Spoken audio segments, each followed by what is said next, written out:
ദൈവനാമത്തിന് മഹത്വമുണ്ടാകട്ടെ. അനുഗ്രഹിക്കപ്പെട്ട വലിയ നോമ്പിൻ്റെ നാളുകളിലേക്ക് നമ്മൾ പ്രവേശിച്ചിരിക്കുകയാണ്. അല്പനേരത്തെ ധ്യാന ചിന്തയ്ക്കായി സങ്കീർത്തനങ്ങൾ 145, 18, 19 വാക്യം. തന്നെ വിളിച്ചപേക്ഷിക്കുന്നവർക്ക്, ഹൃദയപരമാർത്ഥതയോടെ വിളിച്ചപേക്ഷിക്കുന്നവർക്ക് കർത്താവ് സമീപസ്ഥനാണ്. തൻ്റെ ഭക്തരുടെ ആഗ്രഹം അവിടുന്ന് സഫലമാക്കുന്നു.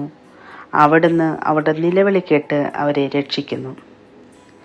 സങ്കീർത്തനക്കാരൻ പറയുന്നു, ഹൃദയപരമാർത്ഥതയോടെ വിളിച്ചപേക്ഷിക്കുന്നവർക്ക് കർത്താവ് സമീപസ്ഥനാണ് എന്നാണ്. എന്താണ് ഹൃദയപരമാർത്ഥത എന്നുകൊണ്ട് ഉദ്ദേശിക്കുന്നത്?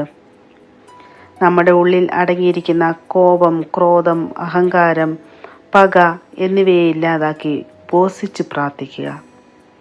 മറ്റുള്ളവരെ വേദനിപ്പിക്കാതിരിക്കുക. മറ്റുള്ളവർക്ക് പ്രത്യാശ പോരുന്ന വാക്കുകൾ സംസാരിക്കുക.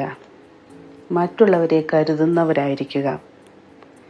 ദൈവവചനത്തിന് ശ്രദ്ധ കൊടുക്കുക. ഈശോ തൻ്റെ ജീവിതത്തെ അതിജീവിച്ചത് വചനങ്ങൾ പറഞ്ഞുകൊണ്ടാണ്. അങ്ങനെ നമ്മളും നമ്മളുടെ ഹൃദയങ്ങളെ ശാന്തമാക്കി ദൈവവചനത്തിനനുസരിച്ച് ജീവിക്കാൻ നമ്മളെ ഒരുക്കുക.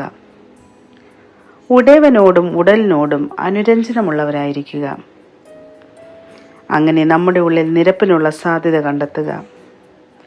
ജോബ് തൻ്റെ സ്നേഹിതന്മാർക്ക് വേണ്ടി പ്രാർത്ഥിച്ചപ്പോൾ അവനുണ്ടായിരുന്ന ഐശ്വര്യം കർത്താവ് തിരികെ കൊടുത്തു. അവിടുന്ന് അത് ഇരട്ടിയായി കൊടുത്തു എന്ന് തിരുവചനത്തിൽ നാം കാണുന്നു. ഈ നോമ്പ് നിരപ്പിൻ്റെ കാലഘട്ടമാണ്. നിരപ്പിൻ്റെ ഈ കാലം വെറും ഭക്ഷണ നിയന്ത്രണങ്ങളോടല്ല, ഹൃദയ ശുദ്ധീകരണത്തിൻ്റെ നാളുകൾ കൂടിയാണ്. അങ്ങനെ നമ്മൾ ഓരോരുത്തരും ഹൃദയ ശുദ്ധീകരണത്തോടുകൂടെ ലോഹമോഹങ്ങളെ വെടിഞ്ഞ് ഹൃദയപരമാർത്ഥതയോടെ വിളിച്ചപേക്ഷിക്കുമ്പോൾ കർത്താവ് സമീപസ്ഥനാണ്. നമ്മളുടെ ആഗ്രഹം അവിടുന്ന് സാധിക്കുന്നു, അവിടുന്ന് സഫലമാക്കുന്നു.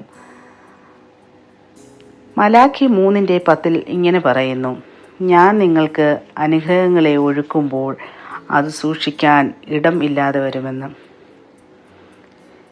ദൈവമേ, നിർമ്മലമായൊരു ഹൃദയം എന്നിൽ സൃഷ്ടിക്കണമേ. അചഞ്ചലമായ ഒരു നവചൈതന്യം എന്നിൽ നിക്ഷേപിക്കണമേ. കർത്താവേ, എൻ്റെ ഹിതം പോലെയല്ല അവിടുത്തെ ഹിതം എന്നിൽ നിറവേറ്റണമേ. കരുണാനിധിയായ കർത്താവേ, എൻ്റെ ഹൃദയത്തിലെ കോപവും വിരോധവും നീക്കിക്കളയണമേ. ക്ഷമിക്കുവാനും ഒത്തുതീരുവാനും ധൈര്യം തരണമേ. നോമ്പിൻ്റെ ഈ കാലത്ത് എൻ്റെ ഹൃദയത്തെ ശുദ്ധീകരിച്ച് നിൻ്റെ സമാധാനം കൊണ്ട് നിറയ്ക്കണമേ. ആമേൻ.